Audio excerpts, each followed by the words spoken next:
My name is Krista Lucenti. I'm a trade and integration specialist based in Trinidad and Tobago and responsible for the division's operations in the Caribbean. Today our moderator, Ricardo Sanchez, is also having some technical issues joining us, so I'm going to introduce part of the webinar itself, and then we're going to pass the floor over to our panelists, and Ricardo will join us shortly afterwards, and hopefully he'll be able to log on soon to the webinar. This webinar today on smart ports is part of the Trade and Investment Division's Community of Practice on Port and Trade Logistics in the Caribbean. The Community of Practice is designed to share and disseminate knowledge in the areas of port and trade logistics in the Caribbean and, in fact, more widely now into Latin America. We've done several webinars ranging from port management, port community systems. We have some into the new year on green ports and other interesting topics. We also have blogs and some fact sheets. So we invite you to check out our link to the Community of Practice, which is usually in the webinar invitation, so that you can access those free resources. Today we want to talk a little bit about smart ports and how Latin America and the Caribbean can make investments or policy reforms with a view to adopting technology in their port operations. With us today, we have our moderator, Ricardo Sanchez, whom I will introduce, and hopefully he will join us shortly. Ricardo is a Senior Economic Affairs Officer in the Natural Resources and Infrastructure Division of UNFLAC. He is internationally recognized expert in maritime economics, which is with a special focus on Latin America and the Caribbean. He's been a part of more than 160 publications, and he focuses on infrastructure services, maritime and logistics issues, and physical integration. Today our panelists are Roy Vanderberg, who is a project developer for the Roadmap Smart Logistics at Smartport Rotterdam, and he has been the linking pin between private companies and academia.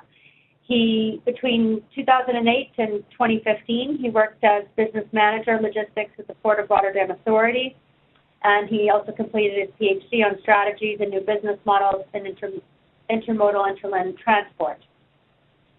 We're also joined by Marco Houston.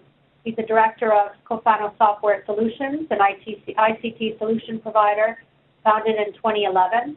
He has more than 18 years of experience in optimizing port processors, container and break bulk logistics. Cofano currently has a staff of over 50 software developers to explore the different possibilities that new ICT technologies offer to port authorities, terminals, rail operators, and the like. And finally, joined by Abdul Osezi. He's the current chief of the Enforcement and Compliance Department at the Panama Maritime Authority. He has more than 7 years of experience in the maritime sector, and during his professional career, has been able to participate as a technical advisor to Panamanian government in different international maritime forums, such as the International Maritime Organization, the Inter-American Committee on Ports, the International Association of Ports and Harbors. So welcome to our panelists today, and hopefully Ricardo will be able to join us shortly. So I think we'll jump forward a few slides, which were originally designed to be presented by Ricardo, and we can introduce Roy Vanderberg. Roy? Yes, hello.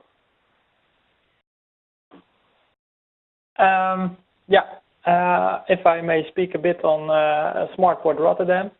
Smartport Rotterdam is an initiative of the Port Authority of Rotterdam, together with the City of Rotterdam and Delta Links, which is a representative organization for all the companies in the Port of Rotterdam. They have, together with the Technical University of Delft and the Erasmus University of Rotterdam, founded Smartport to try to focus on several topics in the Port of Rotterdam to generate knowledge and also to help companies with that knowledge generated. The idea of SmartPort is that the research is sort of initiated or directed by the companies in the port, so not so much based on the ideas of the universities, but much more driven by the questions of the companies within the port to make the research much more practical and relevant to the companies. The idea is that the funding provided by the Port Authority will help companies within the port and the port as a whole to become more competitive in the future. SmartPort started in 2015 and identified several key topics which resulted in a few roadmaps on which we focus our research. The key roadmaps are also given on the slide, which is smart logistics, smart energy and industry, and future-proof port infrastructure. I would like to focus a bit on smart logistics. And one of the key challenges we face in the Port of Rotterdam is that we have a lot of infrastructure, but it's also difficult to expand the infrastructure further. So we have realized or expanded the port a few years ago, but much more will not be possible. And also roads, rails, and inland waterways can't be expanded further. However, due to the fact that there's a lot more port area available, there is sufficient terminal capacity available to realize further growth. However, we need to be able to transport it on the existing infrastructure, the inland infrastructure. So therefore we focus a lot on how we can become more efficient and can deal with problems related to congestion, for example. I would like to share with you a few of the research which is currently being executed on within the roadmap Smart Logistics.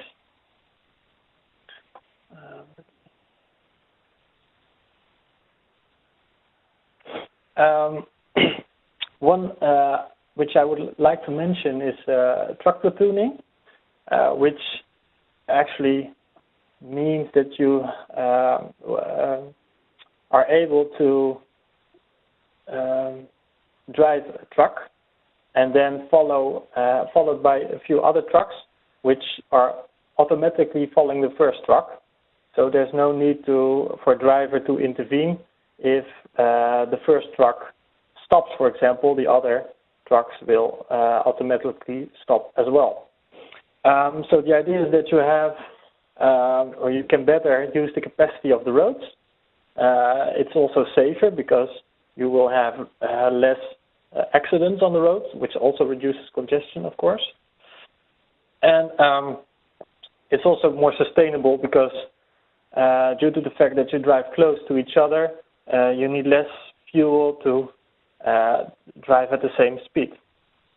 However, this technique is, although this technique is available, the challenge will in the end not so much be that we will have the technique to platoon with trucks, but much more to organize these platoons. So how are you going to find the different trucks that will head to the same destination and that can form a platoon? So for that we need, for example, a matching platform where you can find each other. And these kind of topics are included in the truck platooning research, where we try to analyze how you can can organize this in a good way, in an efficient way, and what is needed to realize that. So within this topic, you focus on automation of the transport, but also digitalization of logistics, because you need to become more transparent on all the things you are doing, and you also need to combine the data to be able to realize those efficiency gains. So this is one way of how you can approach congestion and become more efficient or smarter as a port. As Smart Port, we are not so much doing the research ourselves, but we try to find companies who are interested in this research, develop the research questions, and then find researchers and finance them to execute the actual research itself. And in the end, we will disseminate this to the whole port community so that everyone can learn from this and utilize this as much as possible. One last project I would like to indicate is not so much on the land side, although it's relevant in the end for the land side logistics, but it's much more on the sea side of the port, and that is that we try to combine data to generate predictions on the estimated time of arrival of ships, because this is very helpful for the terminals itself, but also for the logistics that follows when cargo is unloaded. In this research, we are trying to find public data, available data resources, which we can use to see if we can predict the estimated time of arrival in a better way, because currently in the Port of Rotterdam, what we see is that although the captain or the agent of the shipping line needs to inform the harbor master about its estimated time of arrival, it's not really good or kept up to date if changes occur, and that influences also the planning of the terminal and all related maritime services. So within this research, we try to see if we can find better ways without actually using data of the captain or the ship agent itself directly to better estimate the time of arrival. For example, based on the weather forecast along the route which the ship will follow. So if we combine these two projects or research projects, you will see that to become smarter, we try to use as much as data possible to see whether or not we can utilize this to either predict what is going to happen and anticipate on that, or combine data to actually plan and execute logistics in a better way. So I hope this gives a bit of an idea on how we are trying to work and what we focus on within Smart Port Rotterdam.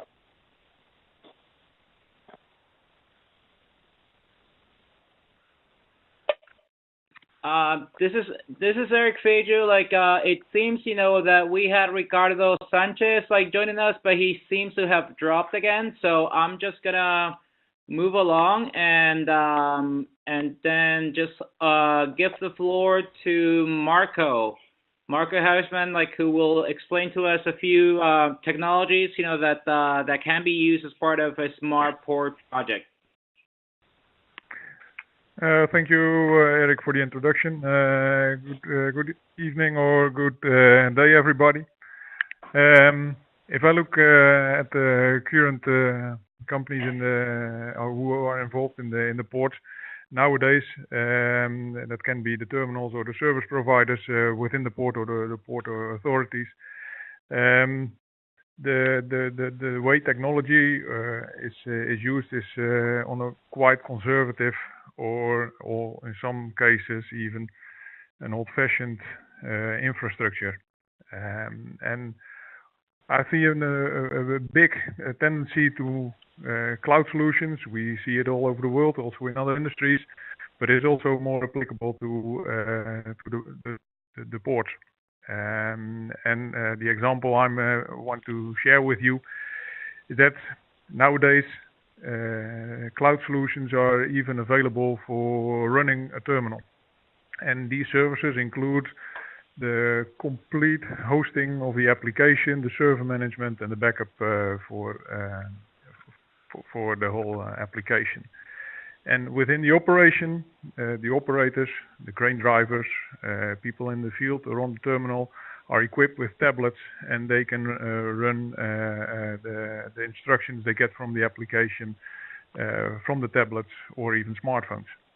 And as a big advantage for terminals, the go live and the implementation costs are reduced significantly. It is even possible to have a go live in 1 or 2 days. That depends, of course, about the complexity of the terminal operations, but there are examples that terminals are live within 1 or 2 days. And because of the technology used, it's all based on web technology. It's even possible to have more interaction with all parties who are visiting the terminal. It can be the deep sea carrier, it can be the agents, it can be the trucking companies who are, for example, picking up or delivering containers at the terminal. Self-service apps or tracking and tracing of the status of your container can be very easily be pushed towards you, and as a result, the process will be much more efficient. Because of the use of cloud technology and web technology, also the data exchange will become much more real time and much more state of the art. It's even possible to integrate the data of the terminal application into other applications of service providers who are visiting the terminal, for example, trucking companies. And if I have a look at what this has an impact on investments,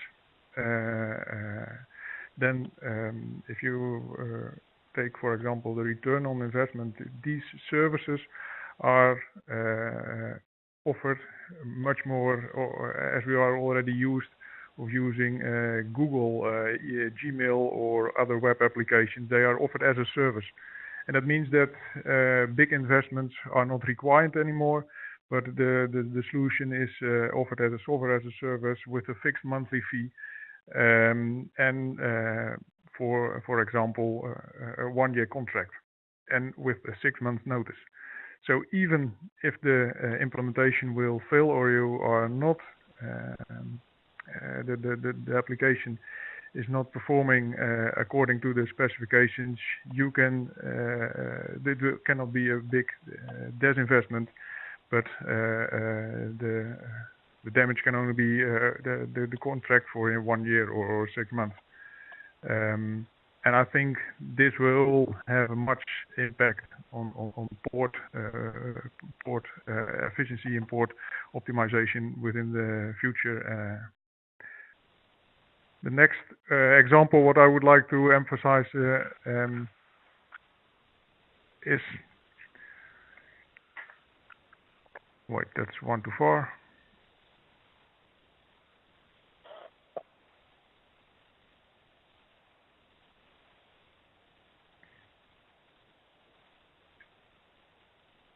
This example is about the centralization of data. There is a lot of data available in ports.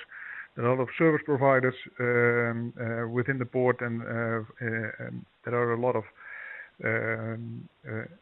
deep sea carriers visiting the port, and there are service providers offering hinterland services.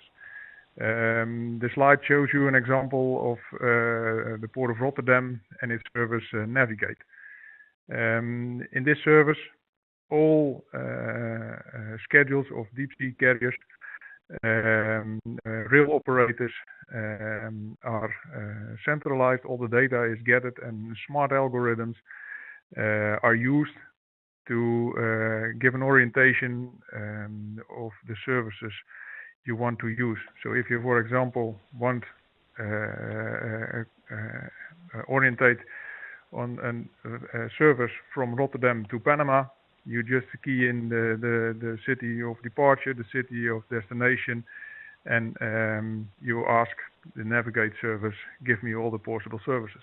And the service and the algorithms will show you the best possible solutions, and this can be optimized according to emissions, according to price, or according to lead times. And these kind of services, these kinds of algorithms are available as from tomorrow. And as I can see the technical background of these applications, it's really easy to start with. The only challenge is usually get the data of all service providers centralized in one data source. The algorithms are already in place, and combining the different services can be done already by the algorithms.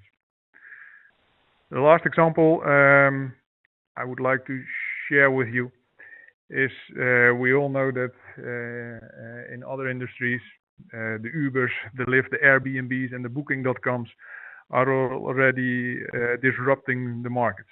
And from my perspective, this will also happen in the ports. And if I take a closer look also in the port of Rotterdam or in Europe, the first startups are already active, and they have different focuses.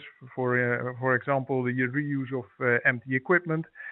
If you have an import container and you want to reuse it for export, you can buy credits on a startup. It's called Untitled, and from there you get the authority from the deep sea carrier to reuse the equipment. You only have to pay $25 or $50, and you can reuse the container for an export booking. And it's the same in transport, matching demand and supply. And one of the biggest disruptive platforms started at the beginning of 2007 is TEU Booker, which is a platform where you can say, okay, I want to go from a certain destination to another destination, and from all the service providers which are connected to the TEU Booker platform, it will offer you the services to the hinterland destinations. And you are actually able to book direct online. TEU Booker will take care about the invoicing towards the booker, and also will pay the invoice to the service provider. And I think this is a great example of the free capacity is getting much more easy to the people who have a demand for transport. I see that the filling rates will increase, and the challenge for TEU Booker is the critical mass, and that's always with the platform, to reach and to have a good exploitation of its services. These were my examples for in the short time it was given. Thank you for your attention.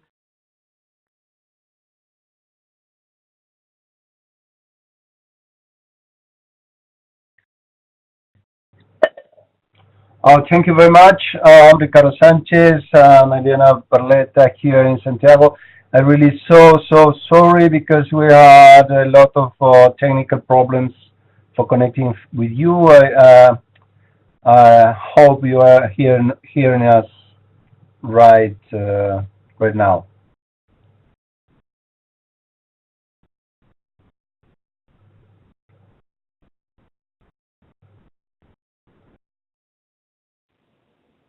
Yes, Ricardo, we can hear you.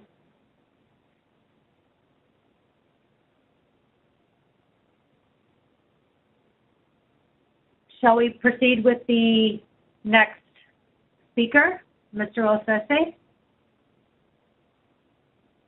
Thank you very much.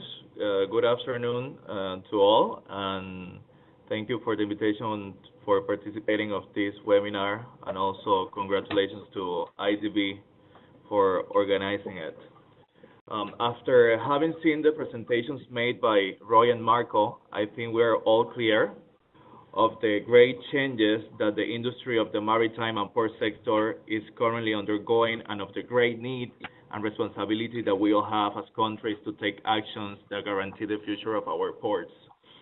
Currently, information and communication technologies play a significant role in all economic activities.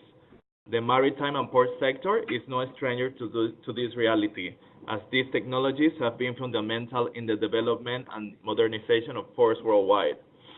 Although in Latin American ports, these technologies began to be applied later than in other terminals in the world, to date, these innovative solutions are used in almost all operational areas that are carried out in the ports of the region. Successful cases in the region, for example, have been the implementation of the System for Electronic Data Interchange, EDI, databases and systems that provide online information to their customers about the status of their cargo. So, for example, they can monitor the route that it performs during its transport. While we have been making progress regarding the use of technological tools in our ports, we cannot ignore that we live in a world in constant evolution. And in the same way as the technological tools and applications that we use daily in our cell phones, for example, suffer constant changes to provide a better service to us, in the same way we need to keep us updated in the tools that we use in the ports to provide a better service to our customers. To face the demands of the market, there is definitely a need to obtain financing funds to execute these projects. In this respect, a very functional method that has worked perfectly in Panama, for example, is the realization of agreements in commercial matters for the stimulation of foreign investment. These kind of agreements has also been used in countries, for example, like Mexico, Colombia, and Panama, in which the port operation have been transferred to a third party under a concession contract, and that also facilitates the obtaining of funds to make projects in technology areas. As we know, international trade does not wait, nor can the growth and development of the country be postponed due to a lack of definition of a policy that allow us to make this kind of agreements, since they will generate in the future a higher cost. It is important then to define a port system, be it public or private, or a combination of both, but it is indispensable thing that it has the means and facilities to reach the levels of efficiency that allow it to adapt to the demands of world trade and compete successfully.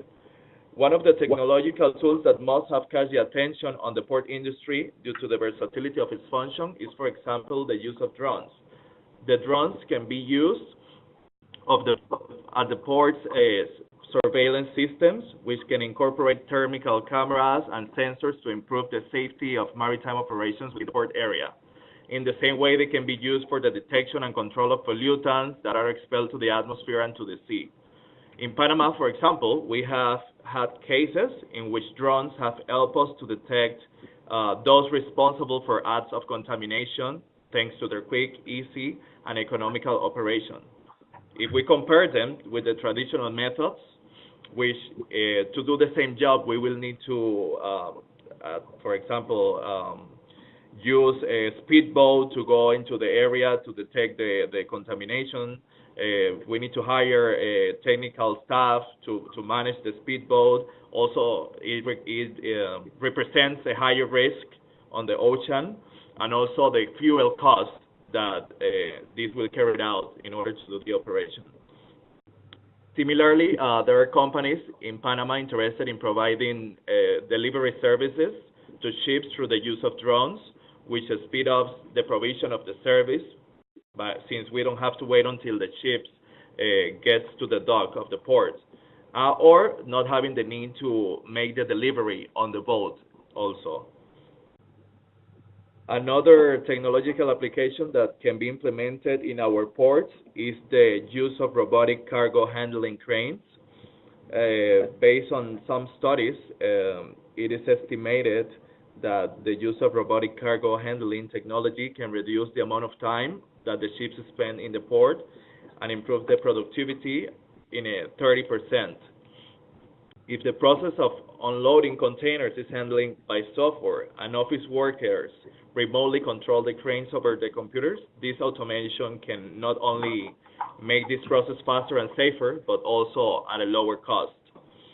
In the other hand, we all need to be prepared in order to cope with the surging trade volumes and the huge mega ships that are beginning to arrive in all our ports. In that sense, I think it's necessary that all our countries organize virtual incentives to promote more technologies that can solve the problem of infrastructure and connectivity. Also design regional logistics models that can allow an integration of all the systems, and that also we can increase the efficiency, the time in which we provide the service to the ships, the cost, and also to reduce the risk. In Panama, due to its strategic geographical location, the presence of the Panama Canal also, and the existence of ports in the Atlantic and Pacific Oceans, we have challenges to face in order to remain at the forefront in offering port services. For example, with the recent opening of the expanded Panama Canal, the first wave of new Panamax vessels is entering in our ports, and the intense activity of mergers and acquisitions, together with the consolidation of alliances, are rapidly redefining the shipping landscapes.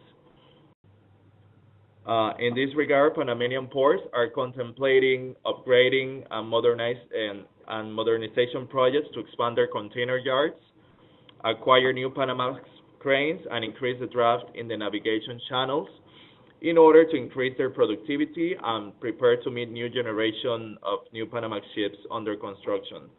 Additionally, new concessions have been granted for the construction of container ports with capacity to handle up to 2.5 million TEUs per year, and 4 docks that occupy 1,200 meters of waterfront.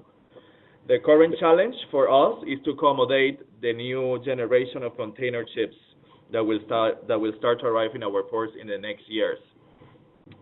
To face that demand of post-Panamax, that they almost have double the capacity of regular ships, it will be necessary to take measures to improve the time of attention of procedure in government institutions, automation and visibility of the procedures, generation of port facilities for maritime ancillary service, and offer added value and to the vessels during the time of operations in the port terminal. In this sense, the vision and the mission of the Panama Maritime Authority were reformulated recently, and there is a commitment of the administration to provide excellent, safe services with trained human resources and with transparent processes that guarantee the confidence of our investors.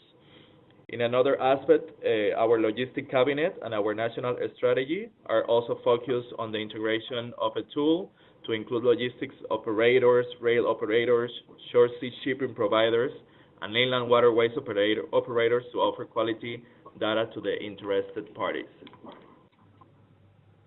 Taking in consideration what I have said before, we have already implemented a few systems. We have, for example, the traceability of requests for licenses and concessions, which in these systems, all the companies that are interested in providing maritime ancillary services, they can see the status of their request 24 hours, 7 days a week, and they can see who is the person that in charge of verifying the information they have submitted, and in what time they're going to have the concession or the license granted. This also obviously increased the transparency in the processes, because before there was a few delays on the approvals of the licenses. So this has improved obviously the quality of the services and the transparency of the system itself. Secondly, we have the Maritime single window. As you all know, this system was created as a tool to receive all the information that needs to be declared by the ship. So all the government agencies can receive this information in one single window, in one system. They can share the information, have the information, and this also will reduce the amount of information that the ships need to declare. Sometimes the ships had to declare the same information to 2 different or 3 different agencies. So this obviously reduced the administrative burden to the administration and also to the ships. And last but not least, we are going to have during the next week, actually, an external audit to obtain a quality management certificate. That will obviously allow us to plan, control, and improve the services that we offer, as well as to improve our customers' satisfaction. That's it for now. Thank you very much again for the invitation, and we are open for any questions that you may have. Thank you.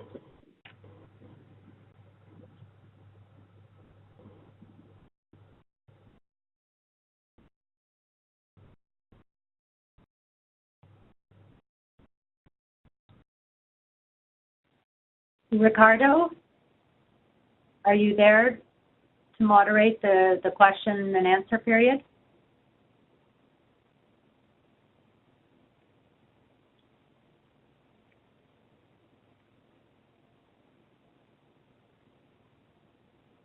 Sorry, we may be having some technical difficulties with Ricardo's connection again.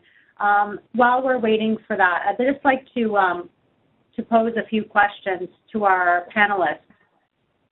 And these ones came in before we started the webinar.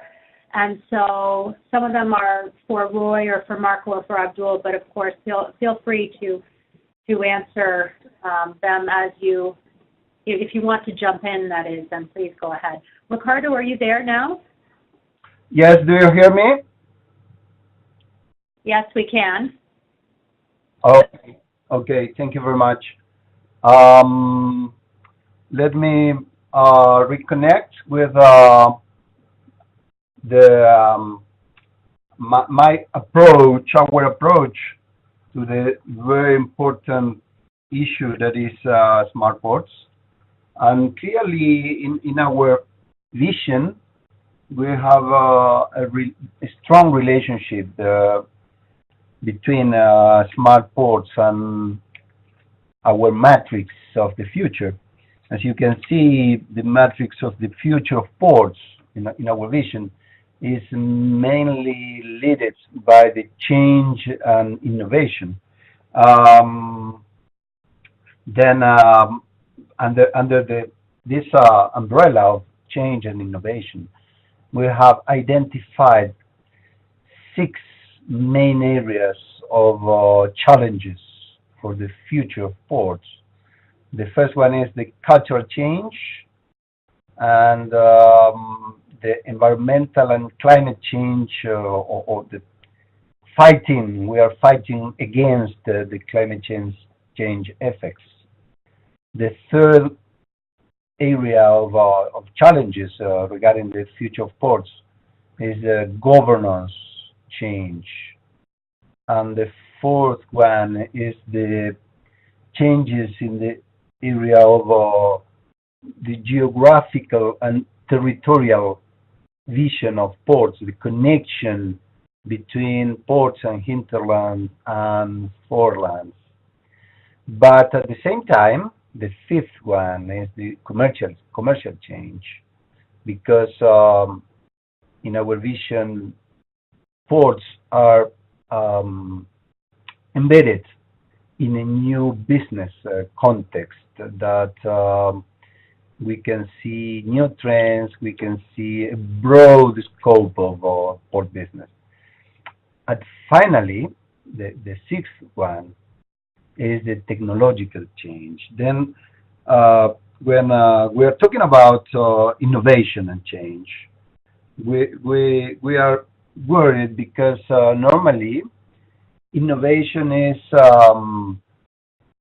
is embedded with the concept of technological change. that is, our question is if the innovation is just a technological phenomenon. But in our opinion, innovation is to identify opportunities, to build synergies, to change a business model to meet the customer needs, which are now other, very different. Yeah. It is understood that changes in the environment customers have changed their needs. And innovation is to change the business model to meet the demands of shareholders. Then innovation, in our opinion, is the realization of new ideas. Innovation is a complex interactive process which involves research centers, customers, authorities, financial factors, institutions, etc. For instance, Internet, Google, or containerization are very good examples or models of innovation. Then, even though innovation and changes are essential in those six main areas pointed out, technological change is a cornerstone. However, smart ports refer to all six areas, including cultural, environmental, governance, geographical, commercial, and finally, technological change. Then, in this field, there are six innovations that are particularly relevant and will affect almost all the aspects of the logistics and trade process. Robotics and automation have assured steps toward the future. Autonomous vehicles, technical progress will cultivate the environment of change and continuous improvement. Internet of Things and analysis of big data will follow the tendencies of other industries to reach an ecosystem of intelligent and connected applications. Simulation and virtual reality, more advanced changes will correspond to technical progress and will generate new tectonic changes in the industry. But finally, it is very, very important the problem of cybersecurity and cyber safety are a necessity and a growing demand for the entire logistic change. Then other phenomena, for instance, 3D printing and other issues related to the new industrial revolution. There is a set of different aspects that are part of innovations related, in our vision, to smart ports or the ports of the future. Then we need to be innovative and we need a new kind of management. In a highly competitive, changing and uncertain world, innovation strategies are key to adaptation, survival, and success in the markets. The adoption of innovative technologies for process management throughout the supply chain, logistics, and ports, and is a growing phenomenon. In the future, new innovative technologies continue to pose major challenges of knowledge, education, and change across the port industry and logistic chain as a whole. Innovation is a key element, a valuable and competitive resource for long-term development. Therefore, it is necessary to give a special importance and manage innovation within firms, ports, and terminals. Then, in this under this vision, today we have heard very important approach of our panelists talking about the value creation for the port community, the demand driven by issue owners, central programming and financing, the community building and knowledge transfer, and this is seen as key challenges for smart logistics. I think this is a very important issue, the strong connection between smart ports and smart logistics.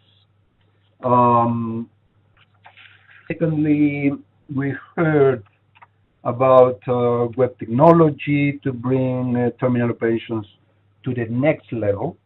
Yeah. Then this service includes hosting, server management, backup, etc.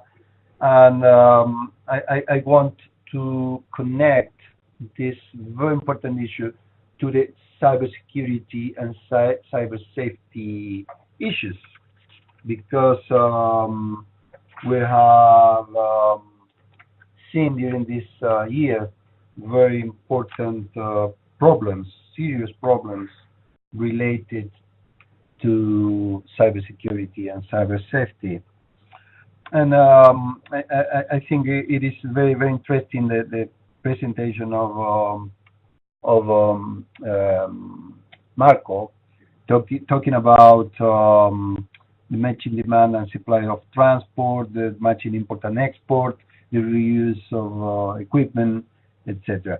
And finally, under the regional perspective, the presentation of Abdul was very, very interesting, because in Latin America, smart ports is a mix between a dream and between a dream and reality. But Abdul talked to us about traceability of requests for licenses and concessions, the very important issue of maritime single window and the quality management certification. But I think, in my opinion, Abdul did a very interesting connection between the smart ports, smart logistics, and the Panamanian maritime strategy, that it is a very important characteristics of the Panama approach to the future regarding the maritime and logistics services. Then this is my small presentation about our ideas and about our vision about the smart ports, smart logistics, and the future of ports in Latin America and the Caribbean. Then we have some questions. I think it's time for questions. Yes, please go ahead with the questions, Ricardo. Okay. I have a first question for Roy. Roy, in your opinion, what is the estimated cost-benefit ratio? I am talking about the required investment to efficiency gains in smart ports versus the traditional ports.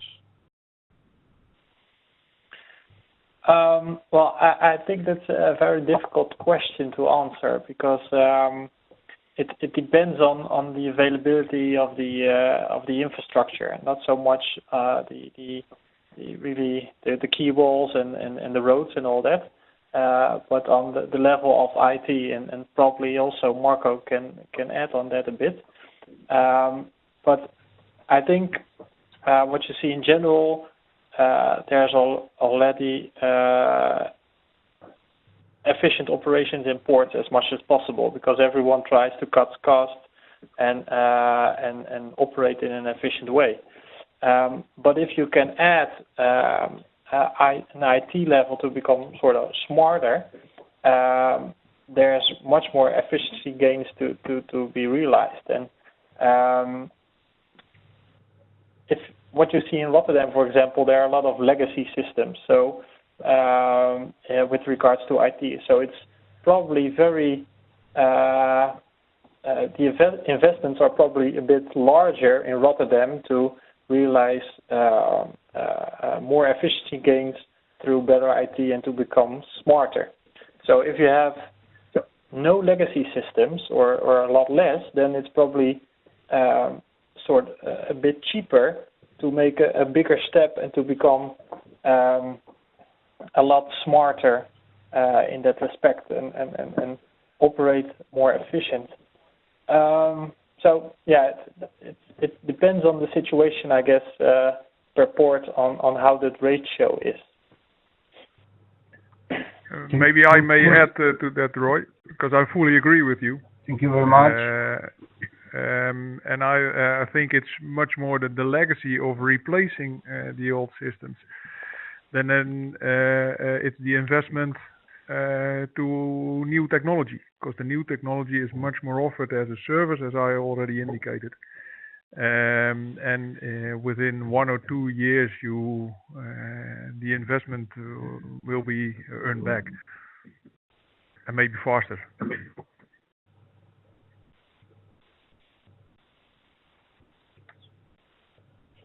Okay. I have another question for Marco. Marco, different port profiles call for different smart port strategies. For instance, ports like Rotterdam serve as major logistics clusters for the chemical industry, while other ports like Panama handle larger container tonnage every year. What smart port solutions could be appropriate for a region like the Caribbean, where ports are better suited for breakbulk traffic? From my point of view, that is really where the opportunities are. I think the chemical industry is much more complex, much more closed. And if I look at the profile of the Caribbean ports, I think it's the opportunities are in breakbulk traffic. And I think you have the chance to get to the next level, the 2017 or 18 level, in start with the sharing data and using new technologies. If I look at the current way data is exchanged in the port of Rotterdam, it's all EDI, EDIFACT protocols. That's old-fashioned. It works, perhaps a little bit technical, but not a very safe way of data exchange, and it's very limited in the data you exchange. So if I see the opportunity new technology provides, you can use web technologies to share data, and other parties are able to make small apps on those web technologies, so more companies can be involved, and smarter technology will be available for within the port in a very fast way, or prototyping is even much more easy to do. Thank you. Abdul, please, in your opinion, what are the actual chances of implementation of smart port solutions in Latin America and the Caribbean in the short or medium term? I think the chances are big, and even more in Latin America, because here in Latin America, the implementation of technological tools has not been that fast as in other more advanced areas in the world, like in Europe, for example, where they have already implemented more technological projects.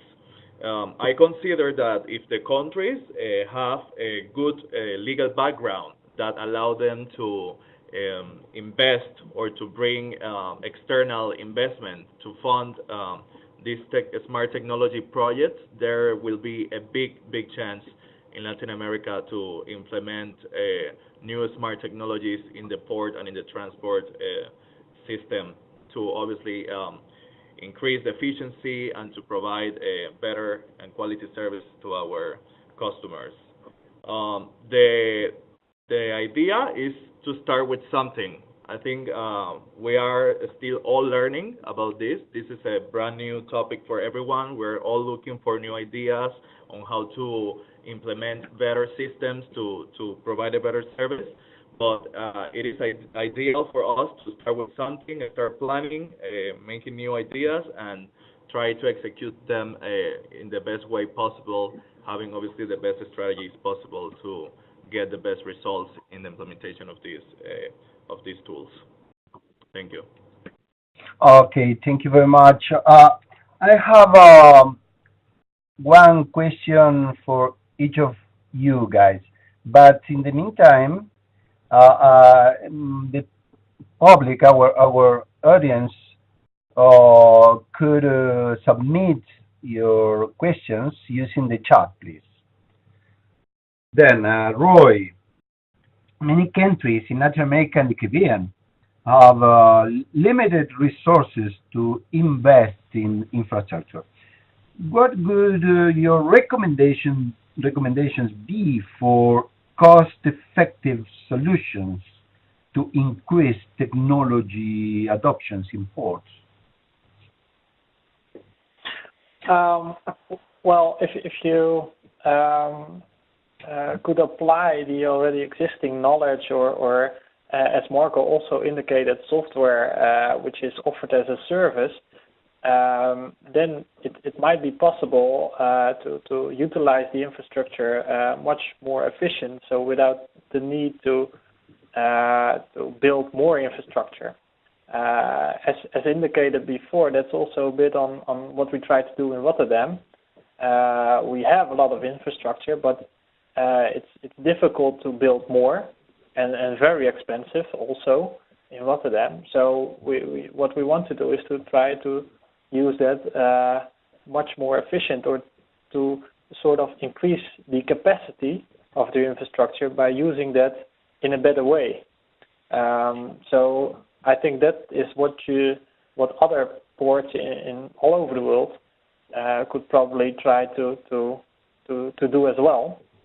But of course, you need a sort of basic infrastructure. But if you have that, then try to utilize that in a good way. And sharing data is definitely something that can help with that.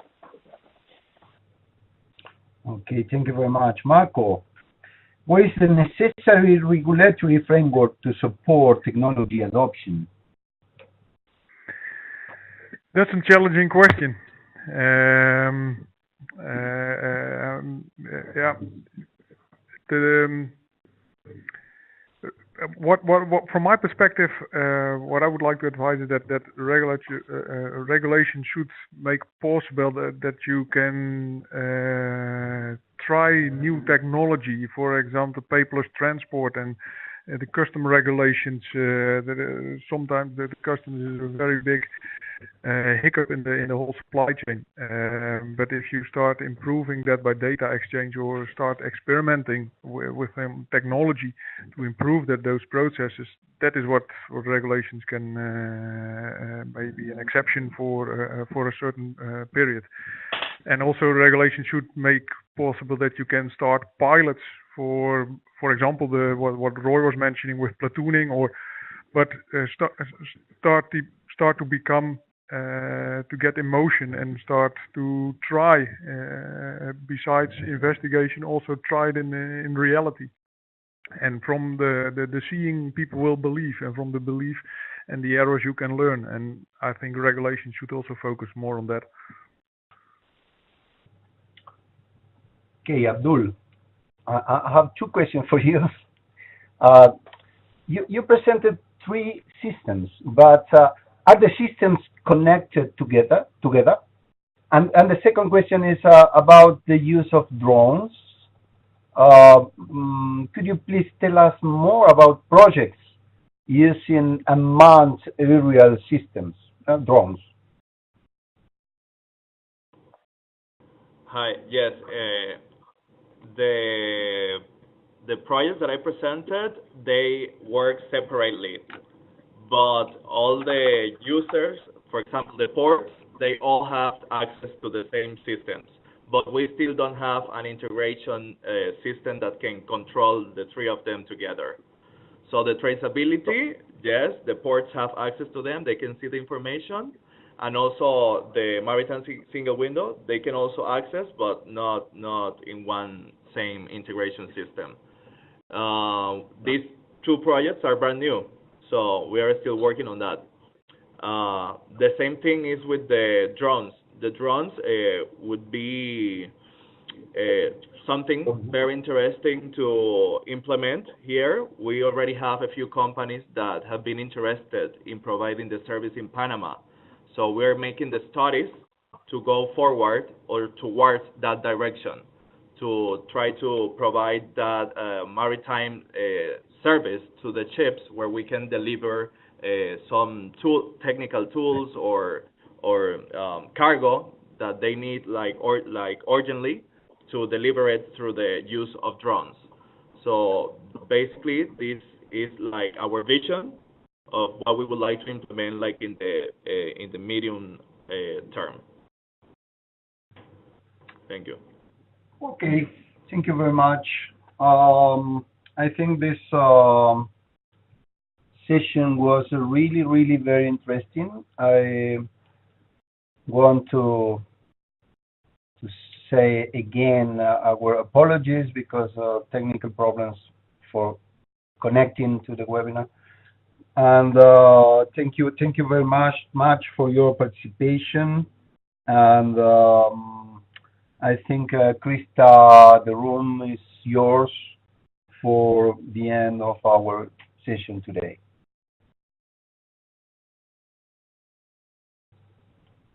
Thanks very much, Ricardo.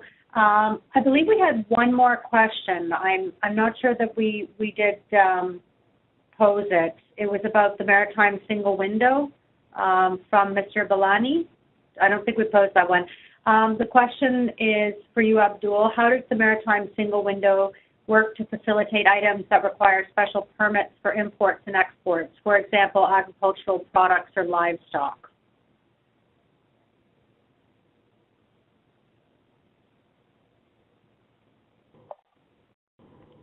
Yes, the maritime single window actually receives that information, and our Ministry of Vegetable Health is in charge of verifying that information. So they actually receive that information from the agencies, and they verify the information before the ships comes into the port.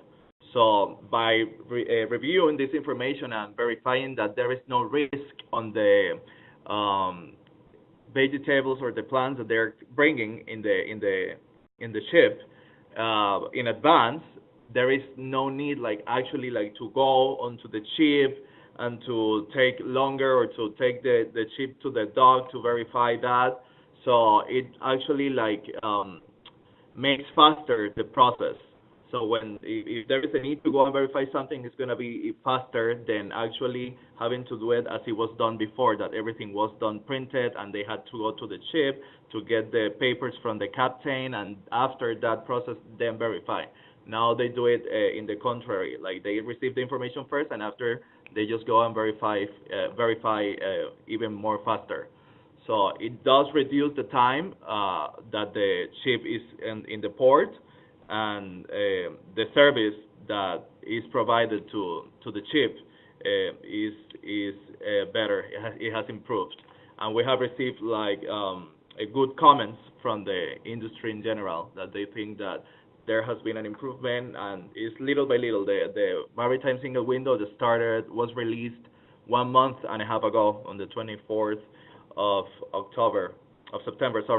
So this is still in process of getting more improvements, but I do think that even now that it was just launched, that we can see that we have enhanced the processes, and that we are becoming more efficient in the process that we are providing to our users.